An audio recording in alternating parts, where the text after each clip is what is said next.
My name is Janet Silantoi. I come from Samburu County, and I come from a family of 5 children. I'm the youngest, and my dad is from a military background, so he was in the military, and hence we had the privilege of living in the city, that is in Nairobi, where I did most of my schooling. So I went to a primary school in Nairobi, and towards the end of my primary school, I happened to come back to Samburu County for my studies. And I was in a boarding school, which was really not really well established compared to the city schools, but I managed to do my KCP exams, and I performed well, and I went for my high school in Eldoret, and after that I did my campus in Nairobi at JKUAT, and I did a degree in business information technology.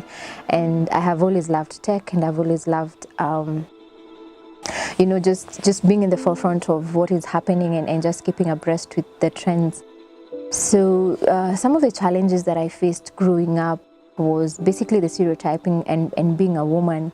And we still have cultural practices like FGM, which out of all my siblings, I was able to overcome it because my grandmom was really the one spearheading that process. But after my grandmother passed on when I just finished my high school, and my mom was very supportive in terms of not letting me go through the process, so I basically had to stay in Nairobi and not come back home for a while, so that I could not go through the FGM.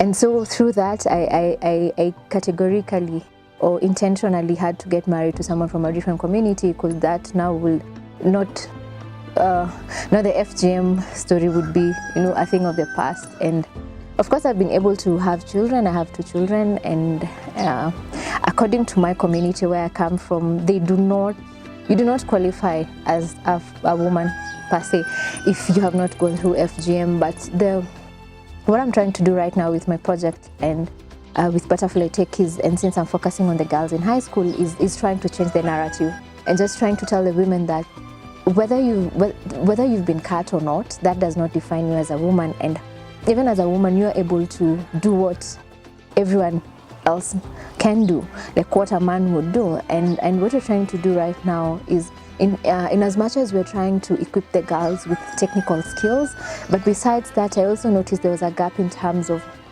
having the girls just have soft skills like interpersonal, skills and soft skills, whereby they can be able to express themselves well, they can be able to stand up for themselves, they can be able to just plan for their lives without necessarily having interference from the community or anyone telling them that they cannot do what they need to do. So when I started out, I had a group of 20 girls, but 2 years down the line, we are at almost 180 girls, and the number is increasing. And we started with 1 school, and now we're slowly getting into 3 schools in the county. And my vision for Butterfly Techies is having it grow to the other pastoral communities, and probably looking at Marsabit and Pokot and Turkana, where really girl child has really been, I cannot say neglected, but really the focus has not been on them. And my vision for this is as well to just have even the girls be competitive in the global market. And the other thing that I've really observed about my community is actually the stereotyping that happens, especially for the women, whereby as a woman, it's really hard for you to arise and just go against the odds to do what the society does not see as a norm. But I'm glad, because I've had so much support from my husband and my parents, and hence my journey has been hard, but really with the support, it's made everything possible. And my vision for Africa, really, I so happened to be part of the Mandela Washington Fellowship, which is the flagship program for African leaders.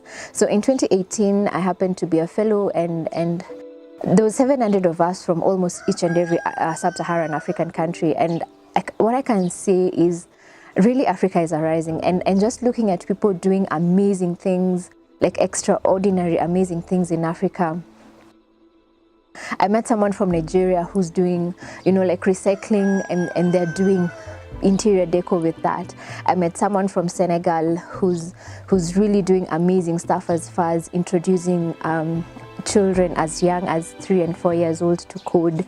And I also met someone from Cote d'Ivoire who was also doing amazing stuff as far as the culinary art is concerned. So all I can say is as Africans, we need to harness the potential that we have, because we have so much potential, and there's so much room for growth. If only we can learn to just appreciate each other and appreciate to work with each other, and just getting to the realization that we have all that we need to just take us to the next level.